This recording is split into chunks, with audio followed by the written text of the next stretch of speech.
স্বামী ওঙ্কারানন্দজি মহারাজ সম্বন্ধে বলতে গেলে প্রথমেই যে ব্যক্তিত্বটির কথা আমাদের সামনে এসে দাঁড়ায় সে একটি স্বামীজির ভাবাদর্শে পরিপূর্ণ একটি ব্যক্তিত্ব, যে জীবন স্বামীজির ভাবাদর্শে উৎসর্গিত বলা যেতে পারে এবং তার জন্য তিনি যা কিছু করতে পারেন।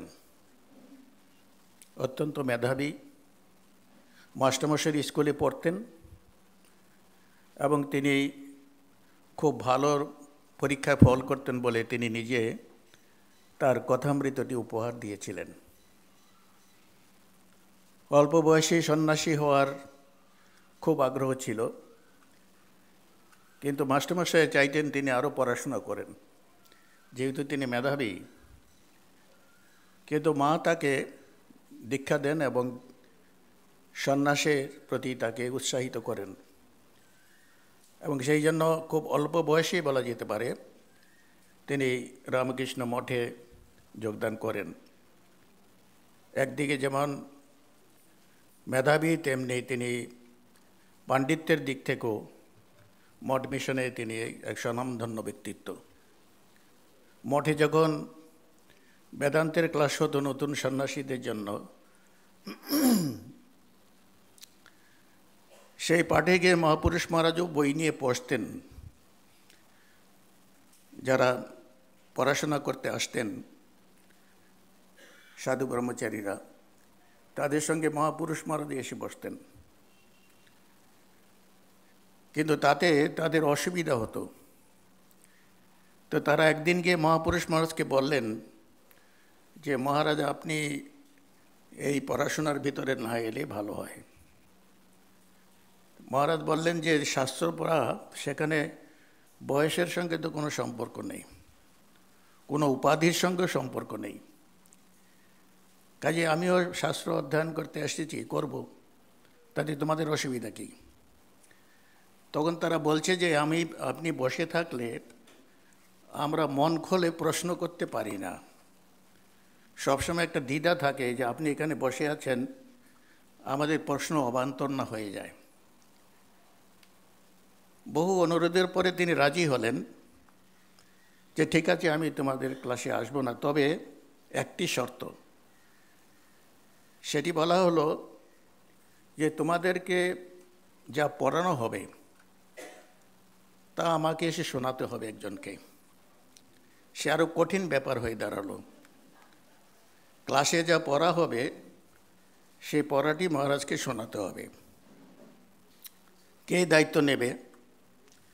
তো সেখানে সকলে মিলে যুক্তি করে স্বামী ওঙ্কারানন্দজিকেই এই দায়িত্ব দেওয়া হলো যে তুমি গিয়ে মহারাজকে যা উপনিষদের যা কিছু পড়ানো হবে সেগুলো শোনাতে হবে। যদি তোমার অ্যাবসেন্স হয় কোনো কারণে, কোনো আসতে না পারো, দ্বিতীয় ব্যক্তি হিসাবে স্বামী ভূতেশানন্দজিকে নির্বাচিত করা হলো। এইভাবে তাদের বেদান্ত অধ্যয়ন এবং সকল কার্যেই মঠের ওঙ্কারানন্দজি ছিলেন প্রধান পুরুষ বলা যেতে পারে। সকলের আগে তিনিই এগিয়ে যেতেন। একদিকে তাকে বলা হতো যুব নেতা, মঠের যে সমস্ত যুবক সন্ন্যাসীরা ছিলেন তাদের নেতা হিসেবে তাকে ধরা হতো এবং সকল কার্য যেগুলো তখন সাধু ব্রহ্মচারীদের নিজেদেরই করতে হতো সেগুলো তিনি আগে এগিয়ে যেতেন। তাকে অনুসরণ করে অন্যরা আসত। কাজেই তার জীবনের বহু দিক রয়েছে। শোনা যায় তিনি কাশীপুরে কথামৃত ক্লাস নিতেন, কাশীপুর উদ্যানবাড়িতে। সেখানে নৃত্য থেকে লীলা এবং লীলা থেকে নৃত্য, এই বিষয়ের উপরে তিনি পরপর 5 দিন বক্তৃতা দিয়েছিলেন। কিন্তু আমাদের দুর্ভাগ্য যে তিনি কি পড়িয়েছিলেন বা কী বলেছিলেন তার কোনো রেকর্ড আমাদের কাছে নাই। নিশ্চয়ই তাতে তিনি এমন কোনো ব্যাখ্যা করেছিলেন যে ব্যাখ্যাগুলো আজকে আমাদের কাছে বিশেষভাবে দরকার ছিল, জানার দরকার ছিল। তেমনি তার সঙ্গীতের প্রতিও বহু আগ্রহ ছিল। বলতে গেলে তিনি বৃদ্ধ বয়সেই সঙ্গীত চর্চা শুরু করলেন এবং কাশীপুরে সঙ্গীতে কথামৃত তিনি করেছিলেন, সেরকম শোনা যায়। সেটি নিয়ে একটি মজার ঘটনা আছে। কাকুরগাছিতে যখন তিনি ছিলেন শহর সংঘাধ্যক্ষ, তখন হঠাৎ তো ওনার মনে হলো যে আমার সঙ্গীত চর্চা করা কি ঠিক? এখন কে বলবে যে ঠিক কি ব্যাঠিক? তো ওখানে এক ভক্ত ছিল, তার সঙ্গে খুব ওনার হৃদ্যতা ছিল, মানে খোলাখুলি কথাবার্তা বলতে পারতেন। তো তিনি তাকেই জিজ্ঞেস করলেন, তার নাম ছিল সুধীর চন্দ। তিনি জয়েন্ট কন্ট্রোলার অফ স্টিল তখনকার দিনে ছিলেন, ব্রিটিশ গভর্নমেন্টের সময়। তাকে জিজ্ঞেস করাতে তিনি জিজ্ঞেস করছেন, হারি সুধীর, আমার এই সঙ্গীত চর্চাটা কি ঠিক করা উচিত? এবার তিনি উত্তরে বলছেন যে সভয়ে বলবো না নির্ভয়ে বলবো, কারণ যে কোনো সময় মার খাওয়ার ভয় ছিল ওনার হাতে। তখন তিনি বললেন, তুই নির্ভয় বল। বলে, মরা ছেড়ে দিলেই ভালো হয়। সেদিন থেকে তিনি সঙ্গীত চর্চা ছেড়ে দিলেন। আরও একটি মজার গল্প, ওনারই এক শিষ্য তাকে বলেছিলেন যে তুই এ বাগানে বেলফুল ফুটেছে, তার কুড়িগুলো তুলে আনবি, আমি বিকালে এসে তোকে নিয়ে মালা গাঁথব, সেটি জলে ভিজিয়ে রাখব, পরের দিন ফুটে উঠবে, সেটি ঠাকুরের গলায় দেওয়া হবে। বলে তিনি চলে গেছেন। এখন ওই ছেলে হচ্ছে কলকাতার ছেলে, সে গাছ চেনে না, ফুল চেনে না। বাগানে ফুটেছে বাতাবি ফুল, তাকে ভেবেছেন এটাই বেলফুল। তিনি এক ঝুড়ি তুলে নিয়ে চলে আসছেন। বিকালে যথারীতি তিনি গিয়েছেন মালা গাঁথতে, গিয়ে দেখেন যে কোথায় বেলফুল।